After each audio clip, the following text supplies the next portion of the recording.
Bem-vindos de volta ao nosso canal. Hoje eu quero falar com vocês sobre um tema que está crescendo de forma acelerada dentro da medicina de performance e longevidade e que ao mesmo tempo ainda é um cercado de muita confusão, desinformações e exagero. Vou falar sobre os peptídeos, o que são, como funcionam, por que estão sendo tão discutidos agora e o que você precisa entender antes de sequer considerar utilizá-las de alguma maneira. Este vídeo não é sobre promessas, é sobre mecanismos, ciência e raciocínio clínico que precisa existir antes de qualquer intervenção. Se você ficar até o final, vai sair daqui com uma visão clara sobre o que são peptídeos, por que eles têm potencial real na medicina moderna e quais são os limites e os cuidados que nenhum influenciador de academia vai te contar. Vamos começar do zero. O corpo humano é uma máquina de comunicação. Cada célula, cada tecido, cada órgão precisa receber e enviar sinais o tempo todo para que as coisas funcionem de uma forma coordenada. E uma grande parte dessa comunicação acontece por meio de moléculas. Hormônios, por exemplo, neurotransmissores são outros. E os peptídeos fazem parte desses mensageiros de molécula.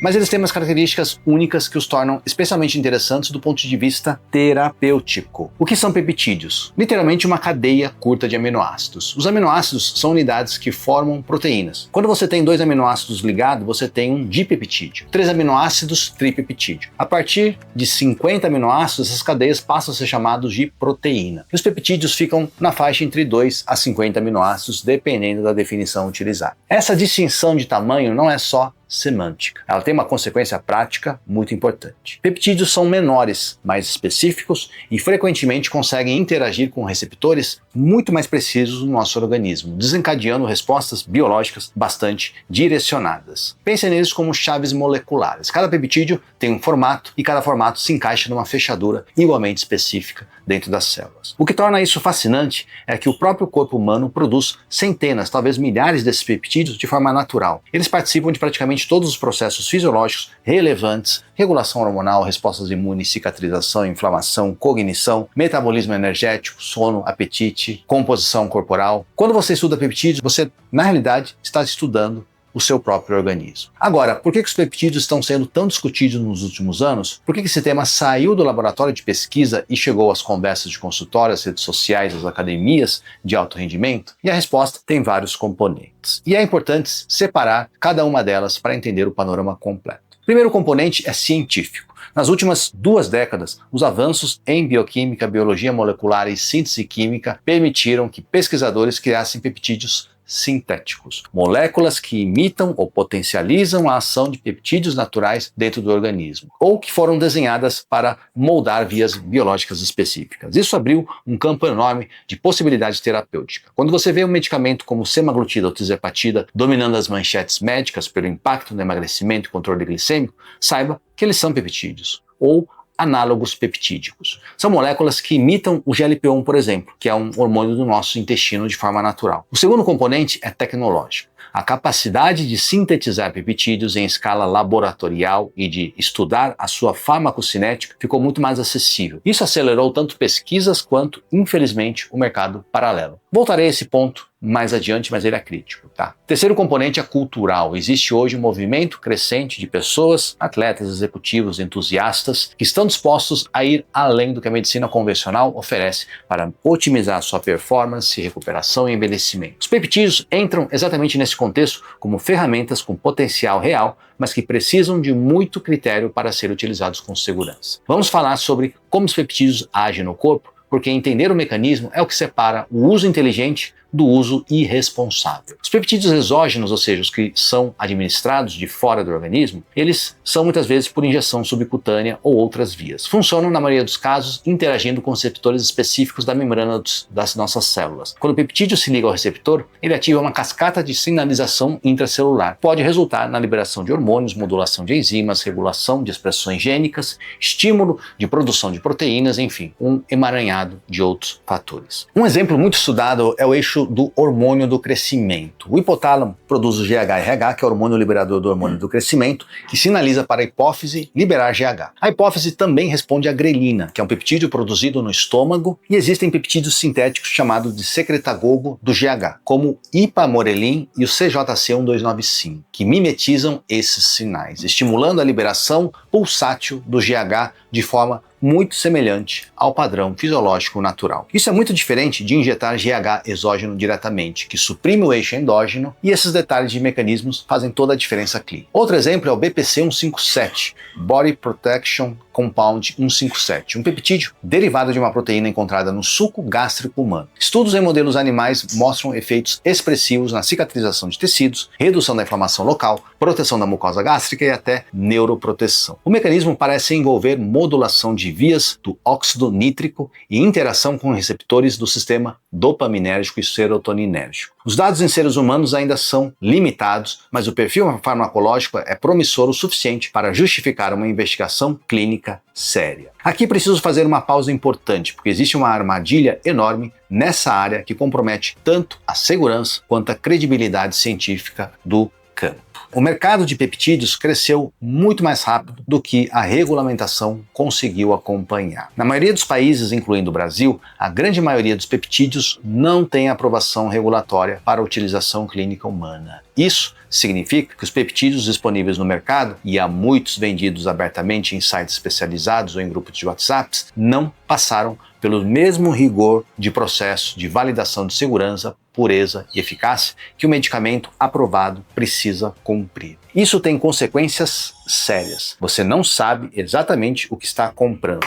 Não sabe a concentração real do composto, não sabe se há contaminantes, não sabe se há estabilidade do produto e crucialmente, não sabe como aquela substância vai interagir com seu perfil hormonal, metabólico e clínico específico. Não estou dizendo que todos os peptídeos são perigosos ou ineficazes, tá? Estou dizendo que sem acompanhamento adequado, sem exames basais, sem um monitoramento laboratorial e sem uma indicação clínica precisa, qualquer uso é um experimento sem controle feito com o seu próprio organismo. A medicina de performance séria não é isso.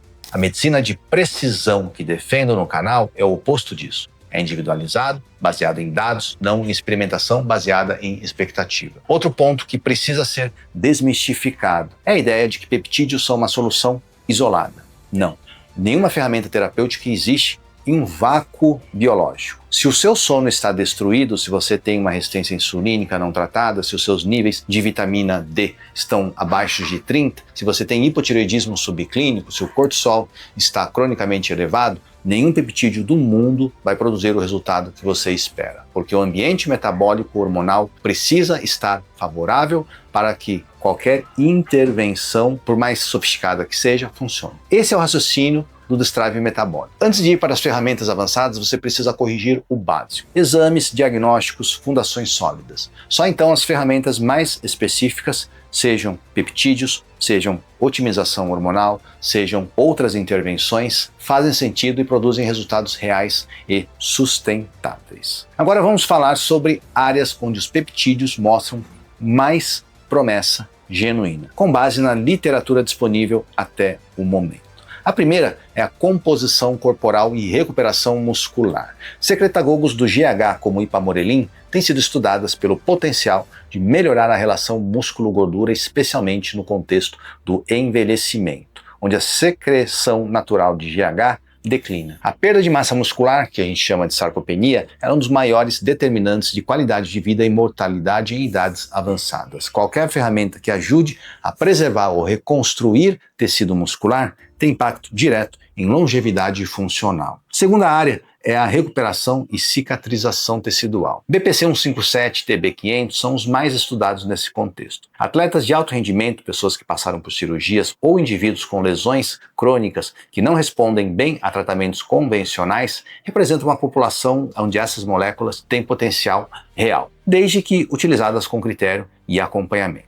A terceira área é a neuroproteção, saúde cognitiva. Peptídeos como Semax, Selank, desenvolvidos originalmente na Rússia para uso clínico, mostraram sim efeitos interessantes sobre BDNF, que é um fator neurotrófico derivado do cérebro, e sobre modulação do eixo do estresse. Em um mundo onde o declínio cognitivo é uma das maiores preocupações da saúde pública da próxima geração, ferramentas que suportem a saúde cerebral merecem atenção científica séria. A quarta área, e talvez a mais excitante nesse ponto de vista da medicina de longevidade, é a interação entre peptídeos e o envelhecimento celular. Alguns peptídeos, como Eptalon, têm sido estudados por possíveis efeitos sobre a atividade da telomerase e sobre o comprimento dos telômeros. Estamos falando de áreas que ainda têm muitas perguntas do que respostas, mas que apontam para um futuro onde a biologia do envelhecimento poderá ser modulada de forma muito mais precisa do que o que nós temos hoje. E antes de encerrar, quero deixar 3 pontos fundamentais que resumem tudo o que nós discutimos hoje. Primeiro, peptídeos são moléculas biológicas com potencial terapêutico real. Eles não são ficção científica, não são modinha passageira e também não são milagre.